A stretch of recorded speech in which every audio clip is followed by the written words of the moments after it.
Now, people say to me, well, how do you define, what a hotspot is? Can you define it? Well, a hotspot to me is, somebody sees a UFO, I know, over Dallas tonight. That doesn't mean Dallas is weird. Well, I live in Dallas, and Dallas is weird. But I mean, joking aside, if somebody just sees a UFO flying over Dallas, the phenomenon that they've seen is weird, but the place isn't. But if you imagine you've got one place where people see UFOs, Bigfoot, ghostly activity, men in black, a whole range of different stuff, all concentrated on one area, then arguably that makes the place itself weird. And the one that I don't focus on in the book, because it's been done to death, is Point Pleasant, West Virginia, where in the 1960s you had a whole range of strange stuff that was chronicled by John Keel in his book The Mothman Prophecy, which was turned into a movie about 10 years ago. Point Pleasant, West Virginia, just a normal everyday town until about 1965, when people began reporting this sort of glowing-eyed, winged, almost like a cross between a demon and a gargoyle type creature that became known as Mothman. And the name kind of sounds cartoonish, like Batman or Spider-Man. But the reports are sort of more like gothic and supernatural. It's like a shadowy, winged, wraith-like creature that would hide in the shadows and sort of have these penetrating, glowing red eyes, and people would almost see like the peripheral vision, if you like, sort of lurking in the darkness. And it became known as Mothman. Well, at the same time that people were seeing the Mothman, people who witnessed it started getting these visitations from the so-called Men in Black. People think of Men in Black, they think of Will Smith and Tommy Lee Jones in the movies, but the real Men in Black are sort of very different. They're nothing like sort of government people. They're described as almost like creepy, sort of skinny, totally white-faced ghouls is probably the best way to describe them. They look like something, like imagine a modern-day vampire, who wouldn't turn up in a cloak and dress like a waiter, in like some old horror film. They'd be like, imagine a vampire dressed in a modern-day suit and it's like an old 50s fedora-style gangster hat. That's how they turn up, and they're very menacing and creepy. So they were out in force at Point Pleasant.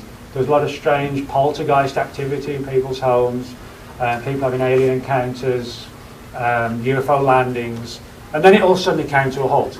But John Keel came to believe that Point Pleasant was what he termed a window area. That's to say that it was a place on the planet that seemed to be like a magnet for strange phenomena. And he came to believe there was a reason for this.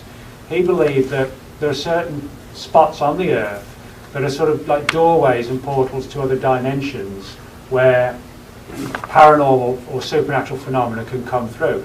Best way to describe it, if you're driving in your car and you turn the radio on, you don't like the song, so you tune to another station, you tune to another, you tune to another, you tune to the fifth one, you find like a song you like, you leave that one on. Well, all those stations are all playing at the same time, but you can only be tuned into one at any given time. It's not like the others just don't suddenly exist or pop into existence when you retune. They're all there at the same time. And that's what Keel came to believe. That's like a simplistic description, but he believed that we sort of coexist in multi-dimensions, and things today like quantum physics are allowing for the existence of multi-dimensions, that if you knew how to sort of skip from one to the other, you could actually zip in and out of one reality and into the other. And that's what Keel came to believe was going on at Point Pleasant, that there was sort of like a rift in the sort of space-time area that allowed all this stuff to come through. So that's basically the theme of the book. It looks at sort of 25 hotspots around the world where a lot of strange stuff has happened. Now, we start with one that probably a lot of people can think of, Loch Ness, Scotland, which of course is sort of allegedly the home of sort of a creature that looks like that, sort of like a long-necked, long-tailed, thick-bodied, flippant animal that would become known as Nessie. Now, of course, people talk about the Loch Ness Monster as if, there's just one. There've been reports for at least more than 1,000 years, so if there are strange creatures in Loch Ness, there wouldn't just be a Loch Ness Monster swimming around for 1,000 years. It'd have to be like, a colony of them. And if there is, people say, well, what are they? Well, that is a picture or drawing of a creature known as a plesiosaur, which existed during the prehistoric era, the dinosaurs. Supposedly became extinct like 60-something million years ago. One of the theories is that because Loch Ness, before the last ice age, actually opened to the oceans, it wasn't landlocked like a large lake. Could some of these creatures have swum in, and then when the lake finally got landlocked, they couldn't get out, and they bred there and sort of acclimatised themselves to it? Well, it's not impossible, but the ocean's obviously seawater, salt water. Loch Ness is freshwater. Now there are some animals which, there's like for example saltwater and freshwater crocodiles, and some animals can actually adapt. A lot of animals can't adapt at all. You put a sea freshwater fish into the ocean, it'll kill it. It's just it's like if we're in the sea, you get a mouthful of salt water, you know what it tastes like. It's that kind of that situation. So other people wondered, could they be giant eels, something like that. I guess if you're on the shores of Loch Ness and you see like a 30-foot long giant eel with a body the size of an oil drum, you're probably not going to argue whether or not it's a monster. It might be a giant eel, but it's for all intents and purposes it's a monster, I guess. Other people have suggested things like giant salamanders, giant sturgeon, catfish, all sorts of things. But that wouldn't explain the neck. And that sort of led to another theory, the idea that these creatures are paranormal, that they flitten out of our reality, because although Loch Ness is a large body of water, it's like 22 miles long, a mile wide, and about 800 feet deep. Questions have been asked as to whether a creature like that, which typically grew to like 20 to 30 feet long, and of course, if they're living in Loch Ness, you would need a healthy, viably sized colony, so you'd have healthy reproduction, and is there enough fish in Loch Ness to feed like a colony of 30-foot long animals? That's going to require a lot of fish every day for every animal. And a lot of questions have been asked, maybe there isn't enough. Now there have been occasions where people have used sonar to scan the loch, kind of like the equivalent of radar in the sky. They've actually tracked the movements of one or two what seem to be large things under the water, but then they vanish in the same way that UFOs vanish off the radar screens. And this actually given rise, could these creatures be sort of passing through portals? And I don't think we can rule it out, because Loch Ness is legendary for a lot of other strange activity. Everybody thinks of the Loch Ness Monster, but back at the start of the 20th century, like 1908, 1909, one of the most famous occultists, Aleister Crowley, actually had a house on the shores of Loch Ness called Boleskine House, which in the 1970s was owned by Jimmy Page, the guitarist with Led Zeppelin. And around about 1910, 1912, Crowley is supposedly involved in all sorts of ancient rituals and rites to try and summon up demons out of Loch Ness. There's been a lot of UFO activity over the loch. People have reported seeing like huge black cats prowling the shore. Now, in Britain, there are no indigenous large big cats, like mountain lions or panthers or anything like that. But every year there are hundreds of reports of these sort of giant black cats roaming around, and many of them are seen at Loch Ness.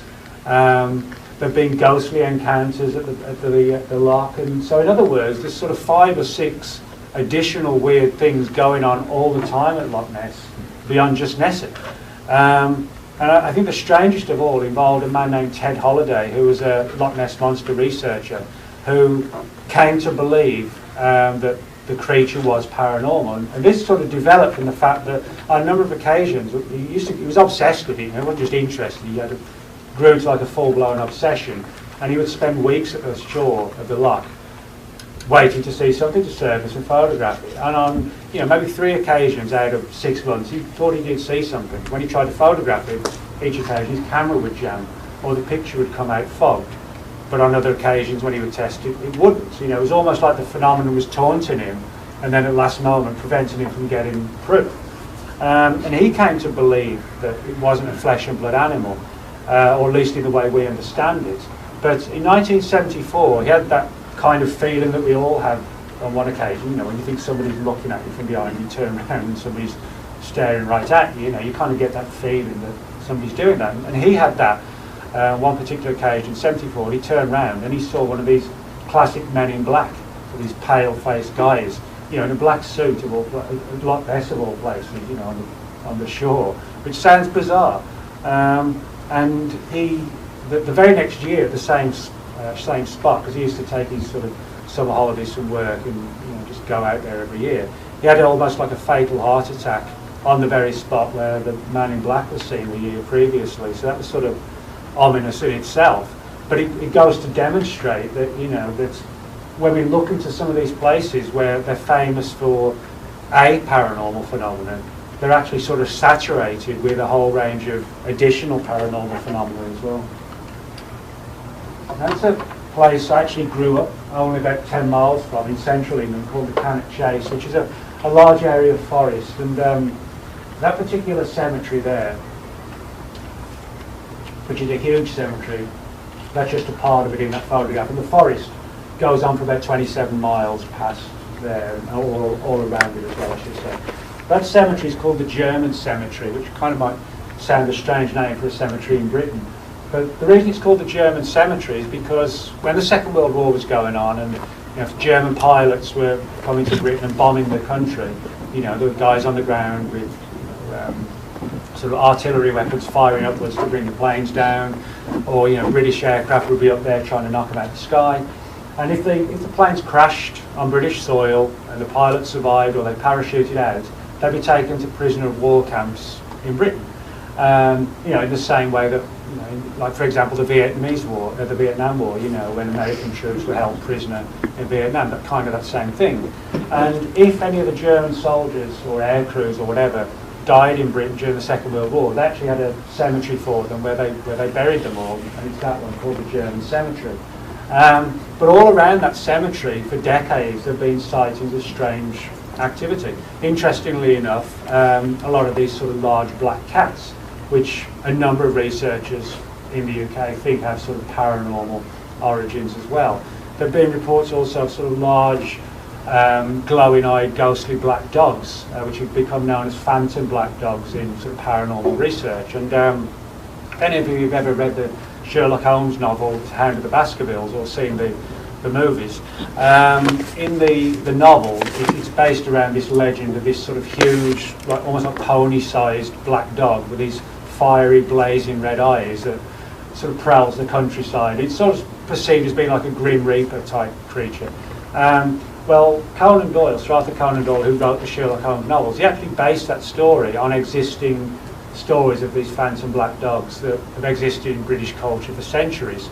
And so he basically used the folklore and the mythology to write his novel. But the stories, you know, or the legends at least, have existed, as I said, for a very, very long time, and many of them are reported around this particular cemetery. In 2007, there was probably the strangest series of encounters of all, where people reported seeing this large wolf-like animal sort of prowling among the headstones. Now, there shouldn't be any wild wolves in Britain at all. Officially, the last wild wolf in the British Isles was killed in Scotland in the 1700s. That's, you know, how long the wolf hasn't existed in Britain. But there have always been rumours about pockets of wolves, you know, surviving, which probably, you know, there could be some truth to that. That's not anything paranormal, you know. Nature does have a way of surviving. But what was weird about this particular wolf is that people said that as when they saw it, or it saw them looking at it, it would rear up onto two hind legs, almost like, so it looked like a werewolf rather than a wolf.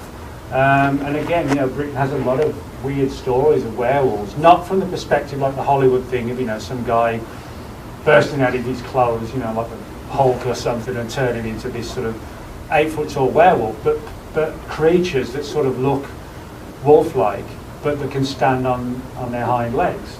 Now, you know, it sounds kind of bizarre, but if you look into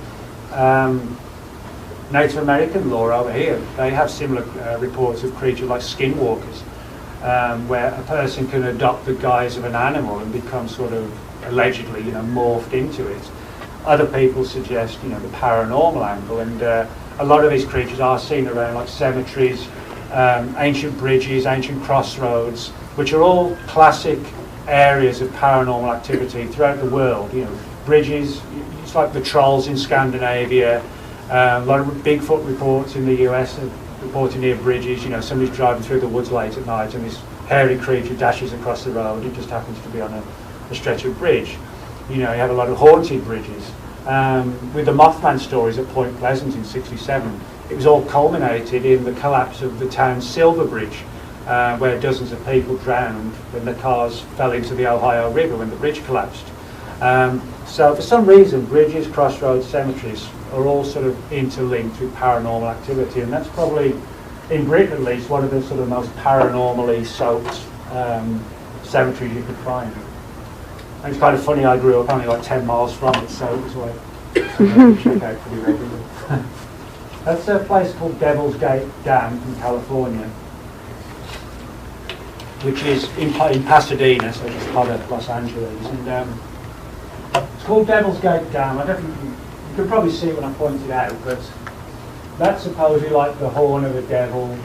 That's like its forehead, nose, eye, then you have the mouth, and then the chin there. It's sort of like, supposedly like a side profile of a demonic type face. Oh, excuse me. And so that's why it got locally it got this name, Devil's Gate Dam. But the dam itself, that particular area, that woodland, is again, it's sort of saturated by a lot of very, very strange stuff. You know, you imagine Los Angeles, Pasadena, sort of highly populated area. You know, how could there be somewhere mysterious like that? Well, when you actually get to the outskirts of Pasadena, where this is based, where I've taken that photograph, that's like at the bottom of a valley.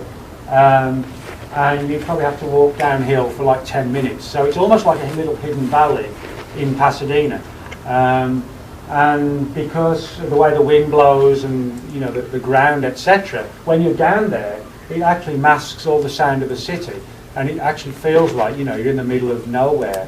And in reality, you're just, you know, you're very deep down in the middle of Pasadena. But it's heavily forested and wooded, and there are these hills and rivers. And, you know, it's kind of a spooky looking location.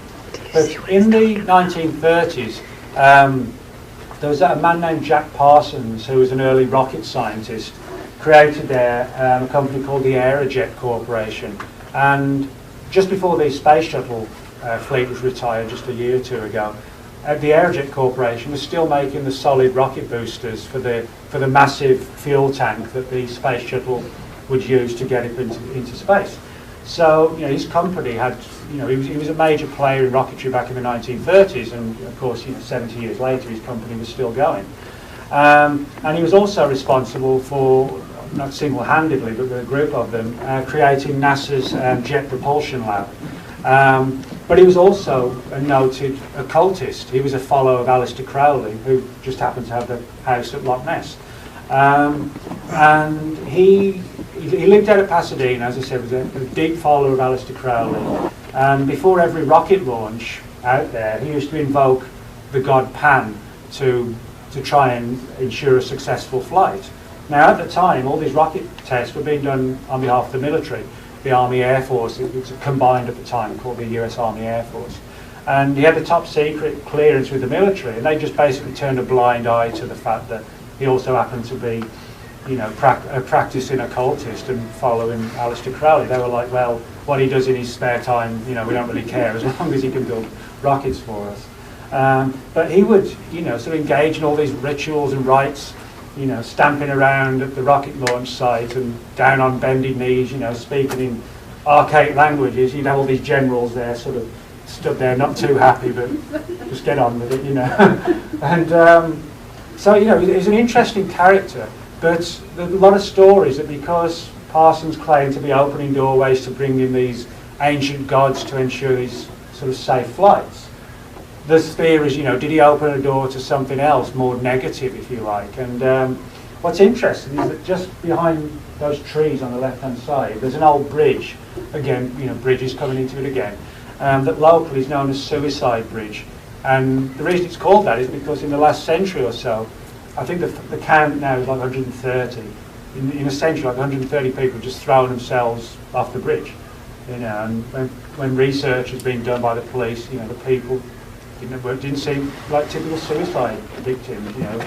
Weren't major problems going on in their lives for most of them. Obviously some there were, but they're just crossing the bridge and just threw themselves off. And the theory that some people have is that the entire area, thanks to sort of Parsons, has sort of it's adapted or adopted this sort of atmosphere of negativity and some sort of psychic backlash, if you like, which provokes a lot of strange stuff. And the other thing that's sort of very unsettling, not from a paranormal perspective, but if there is this sort of negative thing in the area, in the 1950s there was literally yards from where I took that photograph, there were a bunch of tragic killings of children by a man named Mac Ray Edwards, who was like a child serial killer. Just totally deranged. He hung himself in prison actually the day before Halloween in 1970.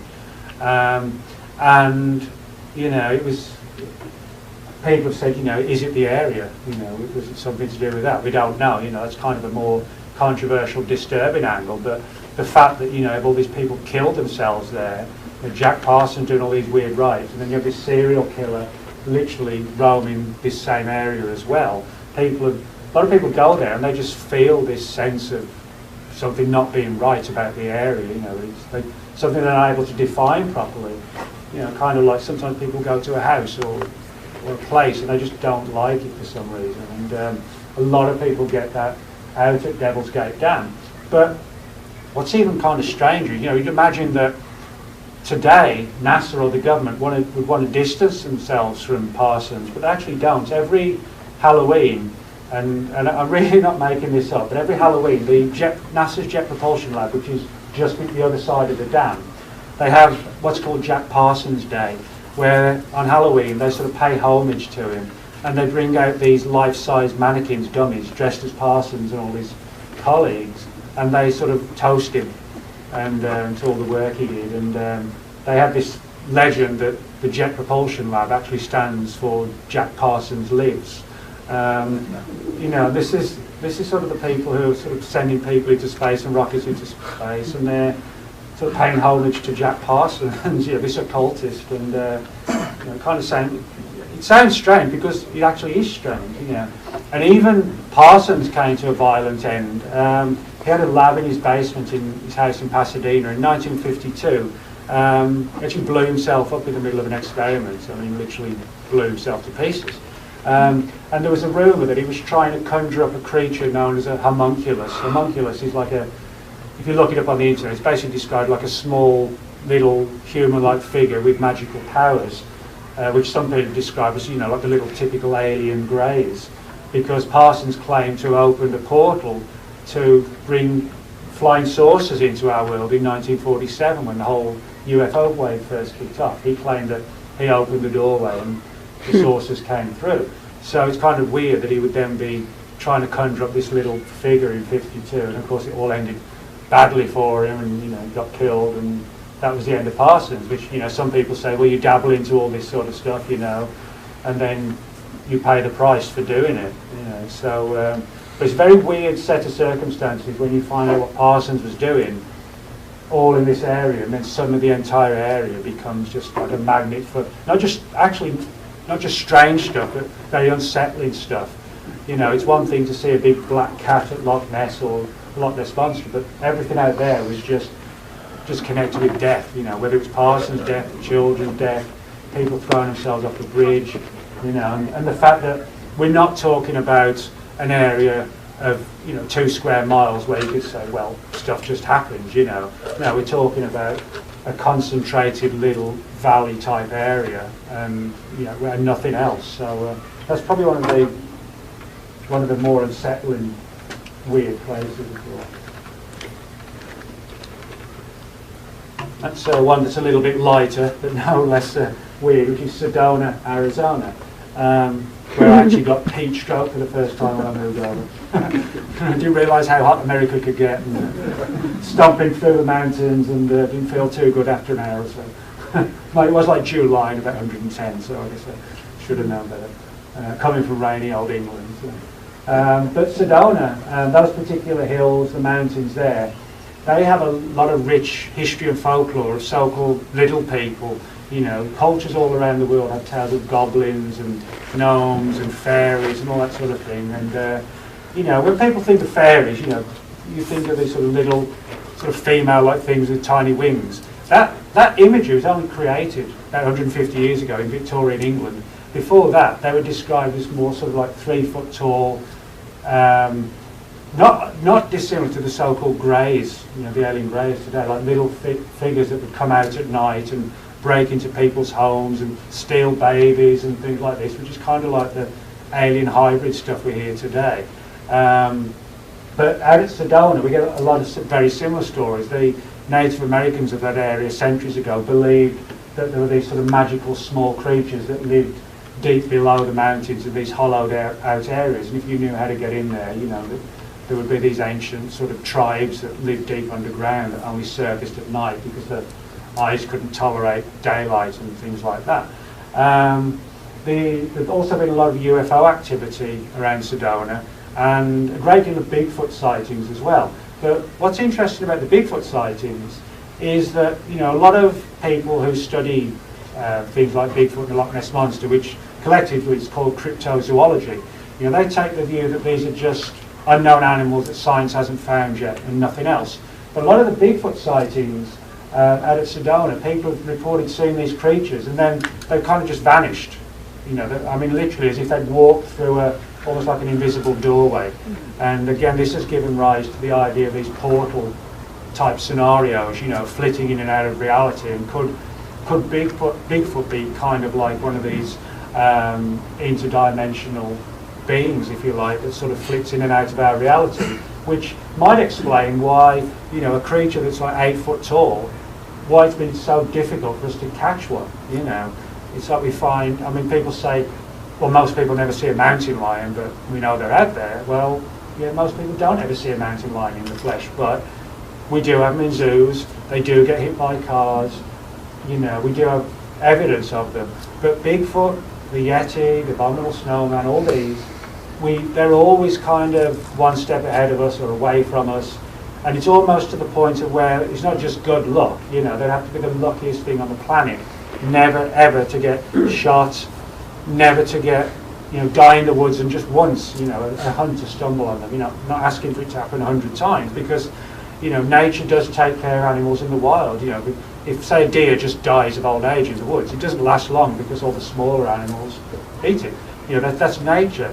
But you would think just once, a 400 to 500 pound ape in a country as advanced as the United States, if there are entire tribes of them all across the country, we should get one, unless, you know, they're only here temporarily. And that's kind of borne out by the situation at Sedona, that they appear to be sort of window areas that these things come through, which, if that is true, then that might suggest they're not just apes. You know, I think it's our character as people to think that if an animal looks savage and hairy and got fangs, it's stupid. You know, what if they're highly intelligent and evolved, and, you know, they're only here part of the time, and probably with good sense, you know, I mean, who want to mix with us, you know, we probably, what would we do other than shoot it, you know, so those are the sort of things that are going on in Sedona, you know, some very different stuff, you know, bring Bigfoot into the mix. Roswell, New Mexico, and you can see that's what's one of the street lights at Roswell, which, welcome to Roswell. And Roswell's weird in itself because the street lights all have these sort of black eyes, black alien eyes painted on them to make it look like an alien head. So, you know, they've really sort of embraced the story of the crashed UFO. You know, that everybody knows, you know, you don't have to be interested in UFOs. Somebody says, what's Roswell? And I say, oh, that's the UFO place, you know. And, but again, people don't realise that there's a great deal of other strange stuff going on at Roswell as well. I'm sure all of you have heard the legends, and most of them are legends, but there was one story that was verified about these so-called alligators in the sewers in New York. Well, Roswell has its own equivalent of an alligator supposedly roaming the sewers of Roswell. How an alligator got into Roswell, we're not quite sure, but it has its own story. Now there are three old buildings. One's a courthouse, one's an old theatre, and the other one's a jail, where people have reported ghostly activity. sort of strange voices. And the courthouse was actually where, just after Roswell was set up in the 19th century, it actually had hangings there.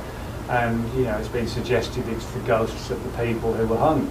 So the town actually has a lot of ghostly activity attached to it. There's a famous orchard in town where there's a story of this sort of legless figure that sort of glides between the orchards, between the trees. So we have those two things beyond just the UFO encounter. But there's actually a very strange story that combines the UFO issue with the ghostly activity. And when the crash of whatever it was happened in summer of 1947, bodies were supposedly recovered. They were reportedly taken to the military hospital of the old Roswell Army Airfield. Well, the military base closed down years ago, and at the same time as that, of course, the hospital did. And the hospital was eventually knocked down, and a new brick building was put in its place, which today is called the New Mexico Rehabilitation Center. It's basically, for people who've got addictions and can't get past it themselves. So it's kind of like a rehab center. But it's actually built on the foundations of the old hospital where supposedly these bodies from the Roswell crash were taken. And a number of the nurses working there have quite openly and on the record, with their names, have said they've seen these little characters sort of passing through the walls of the new building. And that's something we actually do get in a lot of ghostly stories, where ghosts seem to be tied to an area, and it's like they repetitively do the same thing over again. They might walk through a wall, and then we find that 200 years ago, it was like an old castle, there used to be a doorway there, and it got bricked up. But it's not as if they're like a living thing. It's almost like a tape loop playing over and over again, rather than like a living thing. But a lot of the nurses at the hospital have reported seeing these small figures sort of flitting through the walls late at night. And all this sort of stuff, the ghostly activity, that never really gets reported to any great extent. I think because, understandably, it gets overshadowed, by the UFO material. It's Death Valley, California, which is known for two things, or actually several things, but two I'll point out. One is so-called sailing stones. If you look at that on the right-hand side there, that's actually a stone. I don't know if you can see it there, Mark. There's like a line, a slight line behind it. Well, the Death Valley is home to what are called the sailing stones, and basically they're stones anywhere from like the size of that chair upwards. It's pretty big rocks and stones, and you can go out there and you can see these stones. They have like a trail behind them which goes on for miles, and they've actually moved across the desert floor. And nobody really knows how this is achieved, how they make the way across the desert. It sounds bizarre, but it's sort of joke or legend. You can go out there anytime and see them. The weird thing is nobody's actually seen them in motion. They've only seen them sort of at a standstill with this huge trail behind them. In some cases, they've actually turned around like 180 degrees and sort of gone back the other way almost. Didn't like that one, we'll try somewhere else. So, and the most down-to-earth theory is because Death Valley is so hot, but it gets a lot of sudden out of the blue rain. If you imagine you've got like a really baked solid floor, and then the rain comes down and sits on it, so it's only just a slight thickness of rainwater. Well, they also get like these huge super winds that zip through the valley. One theory is, could this sort of thin veneer of rainwater, you get like a lack of friction, and it starts to slowly move the stone, and the wind gets behind it, and then because it's sailing on a slight amount of water, its own, its own power pushes it along, until it's like perhaps goes on a gradient like that, and then comes to a halt. That's not impossible. It's kind of an ingenious theory. The problem is some of these stones weigh like 200, 300 pounds, and it's been theorised that when people try to duplicate this, actually kicking, starting, moving a 200-pound stone, that's what no one's been able to achieve. They've been able to push along a small stone, like a wind turbine device behind it on a bit of water, but actually kick-starting something this high, that's sort of 300 pounds, no one's been able to achieve that. And so, it's given rise to the idea, could there be ancient energies under the ground that are somehow moving along those lines. That theory, like some sort of underground power or technology, is kind of made intriguing because a lot of rumours supposedly about the remains, if you like, of ancient civilizations deep under Death Valley. There are stories about Indiana Jones type people finding entrance points to sort of underground caverns and caves where they found sort of like Roman and Greek type architecture and archaeological structures and massive amounts of gold and jewels, and you know where to go. You can, better than winning the lottery, I guess, but some of these stories are certainly sort of folkloric, and there's no doubt about that. But it's interesting that they've surfaced, or the stories, relate to somewhere underground, and we have these tales about these stones actually being moved, possibly by something underground.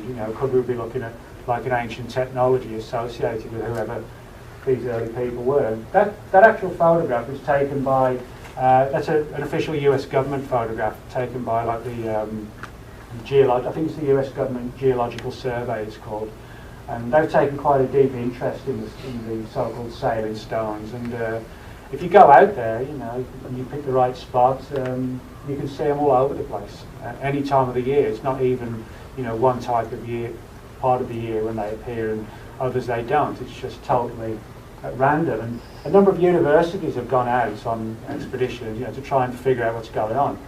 And they've come up with all these theories, but again, they've never been able to film them actually in motion. They've just always stumbled across almost as if the technology or whatever the energy is, deliberately only moves the rocks when no one's around, which makes it even bizarrer. Doesn't like crowds. Yeah, doesn't like crowds. That's the Kremlin, Russia, which is basically like the Russian equivalent of the White House. And it's the home to the Russian Premier today, Vladimir Putin. Again, a lot of weird stuff at the Kremlin. Supposedly the ghosts of Lenin and Stalin, two of the more famous Russian leaders, have been seen wandering the corridors. There's also a crashed UFO story. Roswell, certainly America's most famous crashed UFO story, but reportedly the Russians have got their hands on a number of crashed UFOs over the years. And one legend suggests that at least one of these craft was taken to like a deep bunker below the Kremlin. Now, we're not able to confirm that story, but we can say for sure that these bunkers do exist. It's like most countries around the world, when the threat of nuclear war became realised, that they started building massive underground places to survive the attacks, and start over again, or at least the government would be starting over again while we left to fry, I guess, upstairs. But so the Kremlin does have these bunker type areas. They do exist, and had there been a nuclear war, from the Russians' perspective, that's where sort of their leaders and the government people would have gone, sort of 300 feet underground in steel reinforced vaults, with 3 months of water and food and whatever else. So, the potential is there for for the story to have some sort of truth to it. That's Halifax, Canada, which that actually shows the results of an explosion that occurred there in 1918, where two ships collided in the harbour.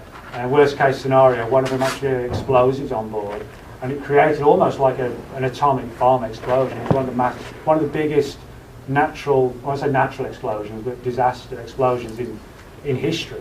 And thousands of people got killed in the town of Halifax. And ever since the explosion occurred, there have been reports of sort of ghostly encounters with some of the people who were killed in the harbour area of Halifax.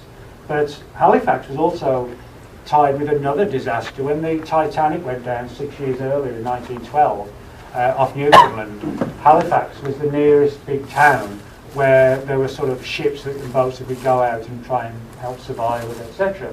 But the ones they couldn't help, they brought all the bodies back to Halifax, and they're actually stored at a mortuary in town, which today is a restaurant called the Five Fishermen. And a lot of these staff and customers at the Five Fishermen have talked about seeing ghosts in the restaurants, literally dozens of them over the years. And then, of course, you realise, 100 years before, it was the town's mortuary. And so Halifax has been tied to two tragic disasters with ghostly activity attached to them, but also the harbour. Back in the mid-1800s, there was like a whole rash of sea serpent sightings, kind of like the Loch Ness Monster, these long-necked creatures coming out of the water, and a lot of good quality UFO sightings over the town. Just a few years ago, the Canadian government released some of its files from the Canadian police, where they'd investigated sightings in and around the Halifax area. So this is sort of another example of another hotspot, if you like. And these are just sort of a few of the ones I touch on in the book. And I think, for me at least, you can go anywhere in the world and find strange activity. But there are certain places where it's so dense and it's so many different things going on in one clearly small delineated area that I think we have to look at the place as much as we do at the phenomena that exists there. And I think, however we define what a window area is, or a portal, or a paranormal doorway, I think that's what these things are. And maybe it explains why all these weird creatures like Bigfoot are so elusive.